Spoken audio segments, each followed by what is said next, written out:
వనపర్తి పట్టణంలోని 19వ ward independent అభ్యర్థి పేట Tirupathaiah apple గుర్తుకు ఓటు వేసి భారీ మెజార్టీతో గెలిపించగలరు.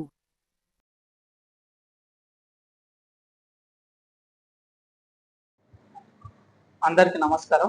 నా పేరు గగనం శివకుమార్, 4th వార్డ్ నర్సింగాపల్లి. నేను ఈసారి బీజేపీ పార్టీ అభ్యర్థిగా నిలబడిన. నన్ను బలపరిచిన వ్యక్తులు సూగూరు రాములు, మురాజన్న, సీనన్న, తర్వాత సురేందర్ అన్న, అలాగే మన్నెంకొండన్న, బాలరాజన్న, మన లక్ష్మక్క, సూగూరు లక్ష్మక్క వారు, వీళ్ళందరూ బీజేపీ పార్టీ నుంచి నన్ను బలపరిచిండ్రు. నాది నర్సింగాపల్లి.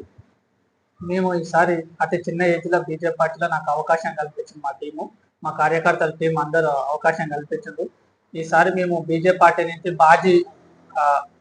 భారీ మెజారిటీ తోటి గెలుస్తున్నాము. నేను కూడా ఇక్కడ బాలనగర్ మరియు పాత బజారులో కూడా ప్రచారం చేస్తున్నప్పుడు ప్రతి ఒక్కరు కూడా మాకు అనుకూలంగా సహకరిస్తున్నారు. మేము ఇచ్చిన హామీలు అనేవి 4th వార్డ్ ప్రజలకి చాలా అట్రాక్ట్ అయిపోయినవి. చాలా మంది కూడా మాకు మళ్ళీ ఈసారి కూడా భారీ మెజార్టీ తోటి మళ్ళా కాశాన్ని బీజేపీ జెండాని 4th వార్డులో ఎగిరేపిస్తామని నమ్మకంతో భరోసా ఇస్తుండ్రు. మేము ఇచ్చిన హామీలు సీసీ కెమెరాలు మరియు సీసీ రోడ్ల పరిణామం గురించి కూడా మాట్లాడినాం. అలాగే మోరీ కనెక్షన్స్, వాటర్ కనెక్షన్స్, అలాగే టీఆర్ఎస్ ప్రభుత్వం ఉన్నప్పుడు మిషన్ భగీరథ అనే విషయంలో తోటి రోడ్లు చాలా డ్యామేజ్ అయినాయి. 4th వార్డ్ నర్సింగపల్లిలో మరియు బాలనగర్ పాత బజార్లో కూడా కొన్ని రోడ్లు డ్యామేజ్ అయినాయి. మెయిన్ గా 4th వార్డ్ నర్సింగపల్లిలో అయితే చాలా డ్యామేజ్ అయినాయి. ఆ సీసీ రోడ్లను రిపేర్ ఖచ్చితంగా చేపిస్తామని మేము హామీలు ఇచ్చినాం. అలాగే మోరీ కనెక్షన్స్ కూడా లేవు. వికలాంగులైన వాళ్ళకి కూడా పింఛన్స్ అనేవి కొంతమందికి లేవు. ఇందిరమ్మ ఇండ్ల పథకం మీద కూడా చాలా మందికి ఇంకా దానిలో ఒక 75% దాకా ఇల్లు రావాల్సింది ఉంది. వాళ్ళు కూడా హామీలు ఇచ్చినాం, ఖచ్చితంగా తెప్పిద్దామని. ఇంకోటి పింఛన్స్, వికలాంగుల పింఛన్స్ కూడా ఒక 3 నుంచి ఒక 5 మంది కూడా లేవు. ఆ పింఛన్లో కూడా మేము బలపరిచినాం కొంతమందిని. వాళ్ళపైన కూడా చర్యలు తీసుకుంటాం. మేము గెలిచినట్టే మొట్టమొదటిగా బాలనగర్లో గొడ్రె ప్రతిష్ట చేస్తామని మేము బాలనగర్ ప్రజలకు కూడా హామీ ఇచ్చినాం. అలాగే బాలనగర్ మరియు నర్సింగపల్లి కూడా మెయిన్ గా బస్ స్టాండ్స్, ఈ ఇందిరమ్మ మహిళా ఉచిత బస్సు పథకాలు వచ్చిన కాంచి స్కూల్ బస్సులు అనే స్కూల్ పిల్లలకి, గవర్నమెంట్ స్కూల్ చదువుతున్న స్కూల్ విద్యార్థులకి, లేడీస్ కి మరియు బాయ్స్ కి కూడా చాలా ఇబ్బంది అవుతుంది. బస్ అనేది ఆపలేకపోతుండ్రు. మెయిన్ గా బస్ స్టాండ్ అనేది కూడా కావాలి నర్సింగపల్లిలో మరి బాలనగర్ లో. దానికి కూడా హామీలు ఇచ్చినాం. ఆల్రెడీ డిఎం ని కూడా నేను, సూగూరు రామన్న, సురేందర్ అన్న, మురాజన్న వాళ్ళని కూడా కలిసినాము, రిక్వెస్ట్ కూడా పెట్టినాము. ఖచ్చితంగా దానిపైన కూడా కఠినమైన చర్యలు తీసుకుంటామని అధికారులు కూడా తెలిపారు. మరొక విషయం, ఇంకోటి గవర్నమెంట్ హాస్పిటల్ మరియు గవర్నమెంట్ కాలేజ్ కూడా ఆడ లైట్ వసతులు లేవు.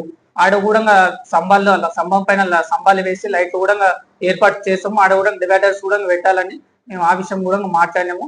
ఆడ మెయిన్ గా యాక్సిడెంట్ అయ్యే ఛాన్సెస్ ఎక్కువ ఉన్నాయి. ఆడ కూడా నివారించడానికి కూడా మేము ప్రయత్నిస్తున్నాము. అలాగే సీసీటీవీ కెమెరాలు అనేవి రోడ్ల పైన కూడా గతంలో ఉన్నవి, అవి కొన్ని రిపేర్ కూడా వచ్చినవి. ఆ రిపేర్ తో పాటు కొత్త సీసీ కెమెరాలు కూడా పెట్టిస్తాము. సెంట్రల్ నుంచి వచ్చే కొన్ని పాయింట్ గవర్నమెంట్ ప్లాట్లలో కానీ, గవర్నమెంట్ పార్కులలో కానీ, బాలనగర్ మరియు నర్సింగపల్లి మధ్యలో ఏదైనా ల్యాండ్ ఉంటే గాన, గవర్నమెంట్ ల్యాండ్ ఉంటే గాన, సెంట్రల్ నుంచి వచ్చే జుమ్ము పాయింట్స్ పథకాలు అవి ఉన్నాయి. దాని ఆధ్వర్యంలో పోయి అవి కూడా తీసుకొచ్చి మన నర్సింగపల్లిలోనా లేదా బాలనగర్లోనా పాత బజార్లోనా కమిటీ యొక్క నిర్ణయాలను బట్టి ఆడ కూడా జుమ్ సెంటర్ కూడా పెట్టిద్దామనే ఆలోచనలో కూడా దీనికి 100% కూడా నిర్ణయాలు తీసుకున్నాము. ఇవి ఖచ్చితంగా మేము పదవిలోకి వచ్చిన కొన్ని నెలల లోపలనే ఇవన్నీ అమలు పరుస్తామని చెప్తున్నాము. అలాగే మా అన్న మురాజన్న కూడా ఖచ్చితంగా మాకు అండ ఉండరు. శ్రీనన్న కూడా అండ ఉన్నాడు. మా బాలనగర్ లేదా పాత బజార్ నుంచి కార్యకర్తలు కూడా 90 నేను కూడా పార్టీకి పనిచేసిన. చిన్న ఏజ్ లో టికెట్ ఇచ్చింది, నన్ను పార్టీ కార్యకర్తలు నమ్మిండ్రు. పార్టీ నన్ను నమ్మింది. నా యొక్క పనితనాన్ని, నా యొక్క చురుకుదనాన్ని చూసి నమ్మి నేను ముంగటి స్థాయికి అడిగేస్తాననే నమ్మకంతో నాకు టికెట్ ఇచ్చింది. నాకు 4th వార్డు బాలనగర్, పాత బజార్, నర్సింగపల్లి ప్రజలు కూడా అనుకూలిస్తారని కోరుకుంటున్నాను. వాళ్ళు 100% సపోర్ట్ కూడా చేస్తారు కూడా. నన్ను ఖచ్చితంగా విజేతగా నిలుపుతారని అనుకుంటున్నాను.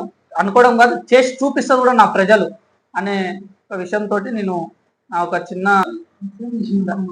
దయచేసి మా 4th వార్డ్ ప్రజలు మీ అమూల్యమైన ఓటు బీజేపీకి వేసి గెలిపిస్తారని నేను మనస్ఫూర్తిగా కోరుకున్న. ఇట్టు మీ శివకుమార్.